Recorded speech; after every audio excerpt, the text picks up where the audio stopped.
വീണ്ടും ഈ രാത്രിയിൽ നമ്മുടെ ബൈബിൾ സ്റ്റഡിയുടെ 10ാമത്തെ ദിവസത്തിലേക്ക് നമുക്ക് കർത്താവ് സഹായിക്കും. നമ്മൾ പഠിച്ചുകൊണ്ടിരിക്കുന്നത് ദൈവത്തിന്റെ പരിശുദ്ധാത്മാവ് എപ്രകാരം മനുഷ്യ ചരിത്രത്തിൽ മനുഷ്യനോട് ഇടപെടുന്നു, മനുഷ്യനോട് പറഞ്ഞാൽ നമ്മളോട് ഇടപെടുന്നു എന്നുള്ളതിനെ കുറിച്ചാണ്.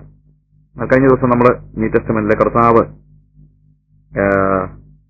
ദേവാലയത്തിൽ നിന്നുകൊണ്ട് വിളിച്ചു പറയുന്ന കാര്യം, മറ്റേ യോഹന്നാന്റെ സുവിശേഷം 7-ാം അധ്യായം അതിന്റെ 27 മുതലുള്ള വാക്യങ്ങൾ. ഉത്സവത്തിന് മഹാദിനമായ ഒടുക്കത്തെ നാളിൽ യേശു നിന്നുകൊണ്ട്, ദാഹിക്കുന്നവനെല്ലാം എന്റെ അടുക്കൽ വന്ന് കുടിക്കട്ടെ, എന്നിൽ വിശ്വസിക്കുന്നവന്റെ ഉള്ളിൽ നിന്ന് തിരുവെഴുത്ത് പറയുന്നത് പോലെ ജീവജലത്തിന്റെ നദികൾ ഒഴുകുമെന്ന് പറഞ്ഞു. അവൻ ഇത് തന്നിൽ വിശ്വസിക്കുന്നവർക്ക്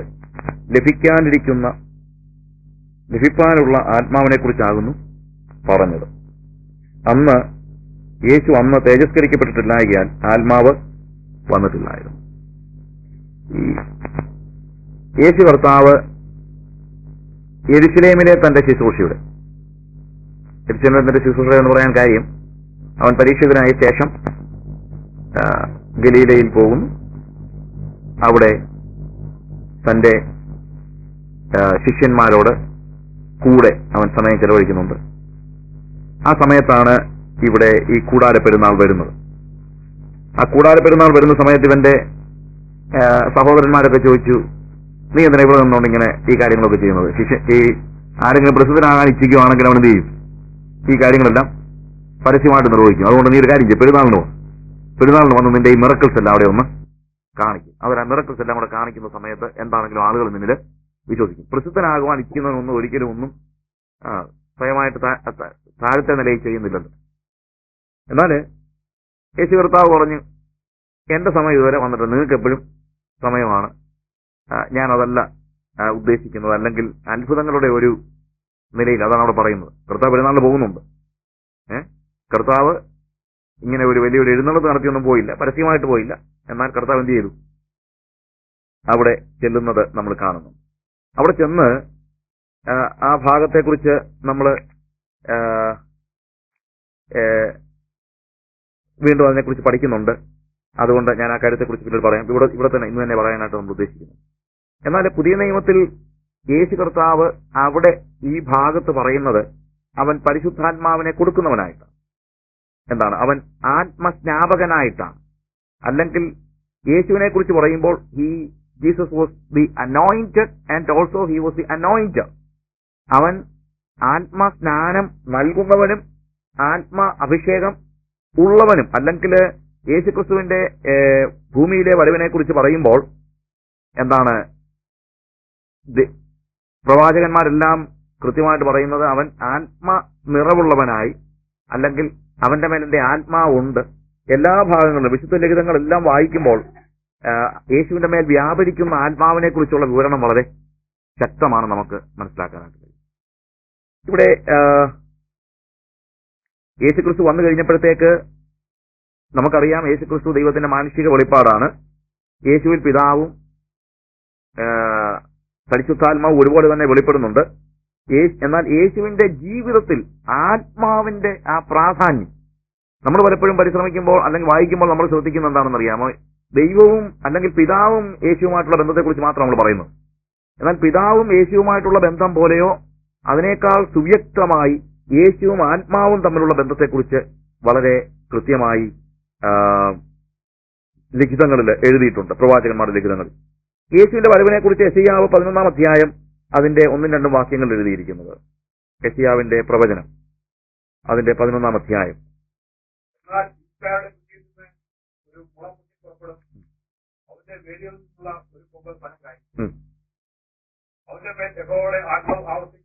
അവന്റെ മേൽ യഹോവയുടെ ആത്മാവ് ആവസിക്കും. അതാണ് പ്രധാനമായിട്ട് പറയുന്നത്. കർത്താവ് വരുമെന്ന് പറയുമ്പോഴത്തേക്ക് പറയുന്നതാണ് അവന്റെ മേൽ യഹോവയുടെ ആത്മാവ് ആവസിക്കും. എന്നിട്ട് അവിടെ പറയാണ്, ജ്ഞാനത്തിന്റെയും വിവേകത്തിന്റെയും ആത്മാവ്, ആലോചനയും അവന്റെ പ്രമോദം യഹോഭക്തിയിൽ ആയിരിക്കും. നോക്കുക, ഇവിടെ കൃത്യതയോടെ മനസ്സിലാക്കേണ്ട ഒരു കാര്യം എന്ന് ചോദിച്ചു കഴിഞ്ഞാല്, ഇശായിയുടെ കുറ്റിയിൽ നിന്ന് പുറപ്പെടുന്ന ആ മുളയുടെ പ്രാധാന്യം എന്താണെന്ന് ചോദിച്ചാൽ യഹോവയുടെ ആത്മാവ് അവന്റെ മേൽ ഉണ്ടെന്നുള്ളൂ. അവന്റെ മേൽ യഹോവയുടെ ആത്മാവ് ആവസിക്കും. വരാൻ പോകുന്ന രാജാവിനെ കുറിച്ച്, അല്ലെങ്കിൽ നമ്മൾ പറഞ്ഞല്ലോ മെസ്സിയാനിക് എക്സ്പെക്ടേഷനെ കുറിച്ച് നമ്മൾ പഠിച്ചിരിക്കുന്ന കാര്യമാണ്. നീതിയോടെ വാഴുന്ന മശീഹിക രാജാവ്, ആ രാജാവിന്റെ മേൽ എന്തുകൊണ്ട്? യഹോവയുടെ ആത്മാവുണ്ട്. ആത്മനിയന്ത്രിതനായി ആ രാജാവ് ഭരിക്കുമ്പോൾ പഴയ നിയമത്തിൽ പ്രവചിക്കപ്പെട്ടിട്ടുള്ള, അല്ലെങ്കിൽ പഴയ നിയമത്തിൽ പറഞ്ഞിരിക്കുന്ന തിയോക്രസി പൂർണ്ണതയിൽ വരികയാണ്. അതായത് പഴയ നിയമത്തിൽ എങ്ങനെയാണ്? ന്യായാധിപന്മാരുടെ മേൽ ദൈവത്തിന്റെ ആത്മാവ് ആവസിച്ച് അവര് ദൈവിക ഭരണം ജനങ്ങൾക്കും ദൈവത്തിനും മധ്യത്തിൽ നിന്നുകൊണ്ട് നിർവഹിക്കുമ്പോഴാണ് എന്തുണ്ടാകുന്നത്? ദൈവിക ഭരണം ഉണ്ടാകുന്നത്. ഇവിടെ ഇപ്പോൾ ഇശായിയുടെ കുറ്റിയിൽ നിന്ന് പൊട്ടിമുളയ്ക്കുന്ന മുള എന്ന് പറയുന്ന യേശു കർത്താവിന്റെ മേൽ ദൈവത്തിന്റെ ആത്മാവ് ആവസിക്കുന്നത് കൊണ്ട് തന്നെയല്ല, യഹോവ ഭക്തിയാണ് അവന്റെ പ്രമോദം എന്ന് പറയും. എന്ന് വെച്ച് കഴിഞ്ഞാൽ അവൻ ദൈവത്തിന്റെ അല്ലെങ്കിൽ യഹോവയുടെ നീതിയെ നിർവഹിക്കുക എന്നുള്ളതിനേക്കാൾ വേറൊരു ലക്ഷ്യം അവന് ഇല്ല. അപ്പോൾ ഇവിടെ പരിശുദ്ധാത്മാവിനാൽ ആവസിക്കപ്പെട്ടവനായ, അല്ലെങ്കിൽ ആത്മനിയന്ത്രിതനായ ഒരു യേശുവിനെയാണ് നമ്മൾ കാണുന്നത്, പ്രവചനങ്ങളിൽ കാണുന്നത്. ഒരു പ്രവചന ഭാഗം കൂടെ മാത്രം ഞാൻ വായിക്കുകയാണ്. പ്രവചനത്തിന്റെ പല ഭാഗങ്ങളിൽ യേശു കർത്താവും ദൈവത്തിന്റെ ആത്മാവുമുള്ള ബന്ധത്തെക്കുറിച്ച് പറയുന്നത്. 42-ാം അധ്യായം യെശയ്യാവിന്റെ പ്രവചനം, അതിന്റെ 1-2 വാക്യങ്ങളിൽ ഇത്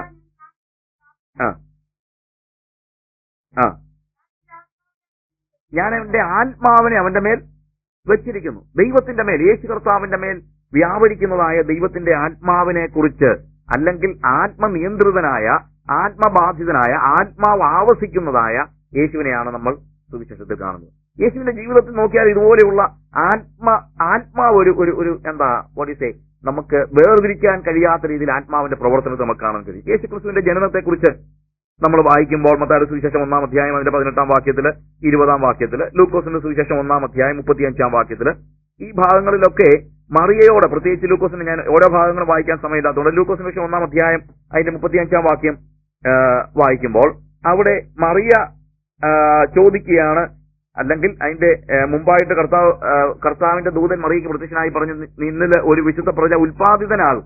അല്ലെങ്കിൽ യേശു കർത്താവിന്റെ ജനനത്തെക്കുറിച്ച്, അവൻ ദാവീദിന്റെ സിംഹാസനം അവന് കൊടുക്കും, അവൻ യാക്കോബ് ഗൃഹത്തിൽ എന്നേക്കും രാജാവായിരിക്കും, അവന്റെ രാജ്യത്തിന് അവസാനം ഉണ്ടാവുകയില്ല എന്ന് പറഞ്ഞു. അപ്പോൾ മറിയ അവനോട്, ഞാൻ പുരുഷനെ അറിയാമെങ്കിൽ ഇതങ്ങനെ സംഭവിക്കും. അതിന് ദൂതൻ, പരിശുദ്ധാത്മാവ് നിന്റെ മേൽ വരും, അത്യുന്നതന്റെ ശക്തി നിന്റെ മേൽ നിഴലിടും. പരിശുദ്ധാത്മാവ് നിന്റെ മേൽ വരും, അത്യുന്നതന്റെ ശക്തി നിന്റെ മേൽ നിഴലിടും. അപ്പോൾ യേശുക്രിസ്തുവിന്റെ ജനനം തന്നെ എങ്ങനെയാണ്? പരിശുദ്ധാത്മാവിനാൽ ആവസിക്കപ്പെട്ടിട്ട്, അല്ലെങ്കിൽ നിഴലിട്ടിട്ട്, ഷാഡോയി, അല്ലെങ്കിൽ ആ ഭാഗത്ത് ഉപയോഗിച്ചിരിക്കുന്ന വാക്ക് ഓവർ ഷാഡോ എന്നുള്ള വാക്ക്, അത്യുന്നതന്റെ ശക്തി നിന്റെ മേൽ നിഴലിടുമെന്ന് പറഞ്ഞിരിക്കുന്ന ആ ഭാഗം, ഇറ്റ് ഇസ് ആ വാക്കിന്റെ ഒരു ഭൗതികാതീത നിക്ഷേപം നടത്തുന്നത് പോലെയാണ്. അതായത് ദൂതൻ പറയുന്നത് അതൊരു നാച്ചുറൽ കാര്യമല്ലെന്നാണ്. ഒരു നാച്ചുറൽ കാര്യമല്ല, ഇറ്റ് ഈസ് പ്രിറ്റർ നാച്ചുറൽ. അല്ലെങ്കിൽ അവിടെ ഉപയോഗിച്ചിരിക്കുന്ന ആ വാക്കിന്റെ പ്രസക്തിയല്ല, എപ്പിസ്റ്റാദിസേ എന്ന് പറയുന്ന ഒരു വാക്ക് അവിടെ ഉപയോഗിച്ചിട്ടുണ്ട്. To invest with preternatural investment, സ്വാഭാവിക അല്ലെങ്കിൽ അത്യുന്നതന്റെ ശക്തി നിലനിൽക്കുന്നു എന്ന് പറയുമ്പോൾ സൂപ്പർ നാച്ചുറൽ ആയിട്ട് അവിടെ കൃത്യമായിട്ട് പറയാണ്. അല്ലാതെ ഈ വേറെ ഒത്തിരി, ഞാനിതിനെക്കുറിച്ച് നമുക്ക് ഈ ഡീറ്റെയിൽ ആയിട്ട് യേശുക്രിസ്തുവിനെ കുറിച്ചുള്ള ദൈവശാസ്ത്രം പഠിക്കാൻ നമുക്ക് സമയമില്ലാത്തതുകൊണ്ടാണ്.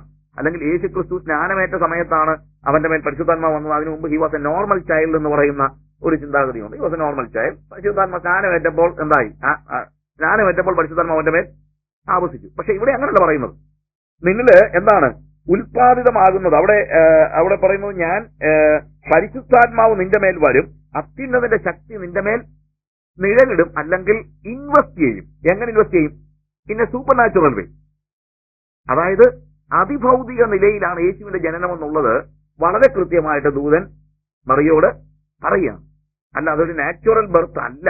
നാച്ചുറൽ ബർത്ത് എന്ന് പറഞ്ഞാൽ പുരുഷ സ്ത്രീ സംഗമത്തിലൂടെ ഉണ്ടാകുന്ന ഒരു ജനനമല്ല.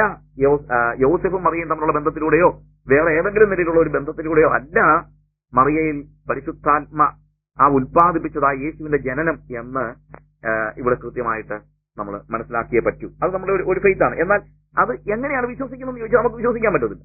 നമുക്ക് നാച്ചുറലായിട്ട് വിശ്വസിക്കാൻ പറ്റത്തില്ല. കാര്യം ലോകത്തിൽ ഇതുപോലെ വേറൊരിക്കലും ഒന്നും സംഭവിച്ചിട്ടില്ല, ഒരിക്കൽ പോലും ഒന്നും സംഭവിച്ചിട്ടില്ല. അതുകൊണ്ട് ഇതുപോലെ ഒന്നും വേറെ സംഭവിച്ചില്ലാത്തതുകൊണ്ട് it is difficult for us to believe. എന്നാൽ അവിടെ തന്നെ അതിന്റെ 37-ാം വാക്യത്തിൽ ദൂതൻ പറയുന്ന കാര്യമുണ്ട്. അത് നീ എന്തിനാ ഇത്രയ്ക്കും വിഷമിക്കുന്നത്? ദൈവത്തിന് ഒരു കാര്യവും അസാധ്യമല്ലല്ലോ. Everything is possible with God. അപ്പോൾ മറിയയിൽ പരിശുദ്ധാത്മാവിനാൽ യേശു കർത്താവ് ഉൽപ്പാദിതനായി എന്നുള്ളത് മാനുഷിക ബുദ്ധിക്ക് മനസ്സിലാക്കാൻ കഴിയാത്തതാണെങ്കിലും ദൈവത്തിന് ഒരു കാര്യവും അസാധ്യമല്ല എന്ന ദൂതന്റെ വാക്കുകൾ കൊണ്ട് അതങ്ങ് ക്ലോസ് ചെയ്യണം. ദൈവത്തിന് ഒരു കാര്യവും അസാധ്യം അല്ല. അവൻ അവിടെ 35 വാക്യത്തില് നമ്മൾ വായിക്കുമ്പോൾ ആകയാൽ ഉത്ഭവിക്കുന്ന വിശുദ്ധ പ്രജ ദൈവപുത്രൻ എന്ന് വിളിക്കപ്പെടും. അതുകൊണ്ടാണ് ഇതൊരു സൂപ്പർ നാച്ചുറൽ ഒരു ഇൻവെസ്റ്റ്മെന്റ് എന്നുള്ള വാക്കാണ് ഉപയോഗിച്ചത്. It is an investment, it is a supernatural investment. ആകയാൽ ഉത്ഭവിക്കുന്ന വിശുദ്ധ പ്രജ. ഉത്ഭവിക്കുന്നത് എന്താണ്? നാച്ചുറൽ ആയിട്ടുള്ള ഒരു പ്രജയല്ല. It is a holy offspring പ്രജ.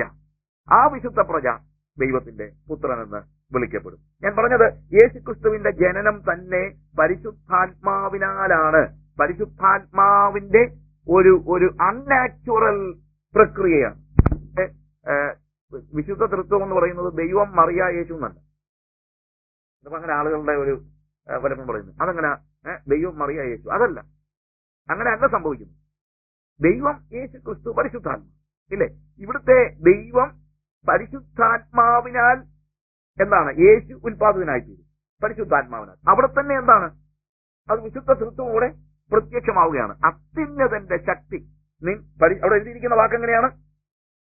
പരിശുദ്ധാത്മാവ് നിന്റെ മേൽ വരും, അത്യുന്നതന്റെ ശക്തി നിന്റെ മേൽ നിഴലിടും. അല്ലെങ്കിൽ പരിശുദ്ധാത്മാവ് നിന്റെ മേൽ വരും. അവിടെ പിന്നെയും വരികയാണ്, the almighty God will make an investment in you. എന്തൊരു അർത്ഥപൂർണമായ വാക്കാണ്. It is an investment. It is an investment. അവളോട് പറയാണ്, God is going to invest something inside you. Invest something. And you are going to get a holy offspring. നോക്ക്, തൃത്വം അവിടെ തന്നെ വരിക. അത്യുന്നതൻ, പരിശുദ്ധാത്മാവ്, വിശുദ്ധ പ്രജ. അല്ലേ? എത്ര കൃത്യമായിട്ട് അവിടെ വരുന്നു. അല്ലാതെ ഈ തൃത്വത്തെക്കുറിച്ച് മറിയ ഇതിനകത്തൊരു ഭാഗമാക്കാൻ നമുക്ക് ഒരിക്കലും പറ്റത്തില്ല. It is an investment. As if we are putting money in the bank. We are putting money in the bank and bank is not the owner of that money. Bank doesn't have anything to do with that. We are making an investment. Investment. That's all. അപ്പോൾ അതിനകത്ത് മറിയയ്ക്ക് എന്താണ്? Hold ചെയ്യുക എന്നുള്ളതല്ലാതെ വേറെ പ്രത്യേകിച്ച് കാര്യങ്ങളൊന്നും ഇല്ല. മറിയ ഒരു instrument ആയിത്തീരുക. Just an instrument. And God is making an investment. The Holy One makes an investment. The Almighty God makes an investment. പരിശുദ്ധാത്മാവ് നിന്റെ മേൽ വരും, അത്യുന്നതന്റെ ശക്തി നിന്റെ മേൽ ഇൻവെസ്റ്റ്മെന്റ് നടത്തും. ആൻഡ് ഫൈനലി ഉണ്ടാകുന്ന വിശുദ്ധ പ്രജ ദൈവത്തിന്റെ പുത്രനെന്ന് വിളിക്കപ്പെടും. അപ്പോൾ ഫസ്റ്റ് ജനനത്തിന്റെ സമയത്ത് തന്നെ പരിശുദ്ധാത്മ നിവേശിതനായി അല്ലെങ്കിൽ പരിശുദ്ധാത്മാവിനാൽ ഉൽപ്പാദിപ്പിക്കപ്പെടുന്നവനായ. ഇനി 8-ാം നാളിൽ പരിച്ഛേദന ഏൽക്കാനായിട്ട് യേശുവിനെ കൊണ്ടുപോകുന്ന സമയത്ത് ലൂക്കോസിന്റെ സുവിശേഷം 2-ാം അധ്യായത്തില് 12 മുതലുള്ള വാക്യങ്ങൾ വായിക്കുമ്പോൾ വാക്യങ്ങളൊക്കെ ഞാൻ വായിപ്പിക്കാനായിട്ട് പരിശ്രമിക്കാത്തത് സമയത്തിന്റെ പരിമിതി കൊണ്ട് മാത്രമാണ്. അതിൽ 22 മുതലുള്ള വാക്യങ്ങൾ വായിക്കുമ്പോൾ നമുക്ക് അറിയാവുന്ന ഭാഗങ്ങളൂടെയാണ്, അതുകൊണ്ട് പ്രത്യേകിച്ച് അത് വായിക്കുന്നത്. 25-ാം വാക്യത്തില് ശിമിയോനെ കുറിച്ച് പറയും. Very old person. അവനെ കുറിച്ച് പറയുന്നത് അവൻ നീതിമാൻ, he was righteous and he was devout, he was hopeful and he was spiritual. അവൻ നീതിമാനായിരുന്നു, ഇസ്രായേലിന്റെ രക്ഷയെ കാത്തിരിക്കുന്നവനായിരുന്നു. ആൻഡ് ഓൾസോ പരിശുദ്ധാത്മാവ് അവന്റെ കൂടെ അവനോടുകൂടെ ഉണ്ടായിരുന്നു. അവൻ ഹോപ്പ്ഫുൾ ആയിരുന്നു, ഡിവോട്ട് ആയിരുന്നു, അവൻ എന്താണ് ഭക്തിയുള്ളവനായിരുന്നു, അല്ലെങ്കിൽ അവൻ കാത്തിരിക്കുന്നവനായിരുന്നു, ഇല്ലേ? And Simon had spirit. അപ്പോൾ ഈ പരിശുദ്ധാത്മാവ് ഇവനോട് നിരന്തരം സംസാരിച്ചുകൊണ്ടിരുന്നു. പണ്ടോട്ട്, ഇപ്പൊ തന്നെയല്ല, നിരന്തരം സംസാരിച്ചുകൊണ്ടിരുന്നു. അപ്പോൾ 26-ാം വാക്യത്തിൽ കാണുന്നത് പരിശുദ്ധാത്മാവിനാൽ അവനൊരു അരുളപ്പാടുണ്ടായി, അവൻ ആത്മനിയോഗത്താൽ ദൈവാലയത്തിലേക്ക് ചെന്നു, അല്ലേ? എന്നിട്ട് പറയാണ്, നിന്നോട് ഞാൻ പണ്ടേ പറഞ്ഞിട്ടുണ്ടല്ലോ, എന്താണ്? കർത്താവിന്റെ ക്രിസ്തുവിനെ കാണുന്നവര് നീ മരണം കാണത്തില്ല, നീ പറഞ്ഞിട്ടുണ്ടല്ലോ. Now the time has come, just go and see. പോയി കാണും, അല്ലേ? ദൈവത്തിന്റെ ആത്മാവിനോട് സംസാരിച്ചുകൊണ്ടിരുന്നു. അപ്പോൾ ആത്മനിവേശിതനായി തന്നെ അവൻ എന്ത് ചെയ്യുന്നു? ദേവാലയത്തിലേക്ക് ചെല്ലുന്നു. അവൻ യേശുവിനെ കരങ്ങളിലെടുത്തു. നമ്മുടെ ഇതിലേക്ക് യേശുവിനെ കരങ്ങളിലെടുത്താൽ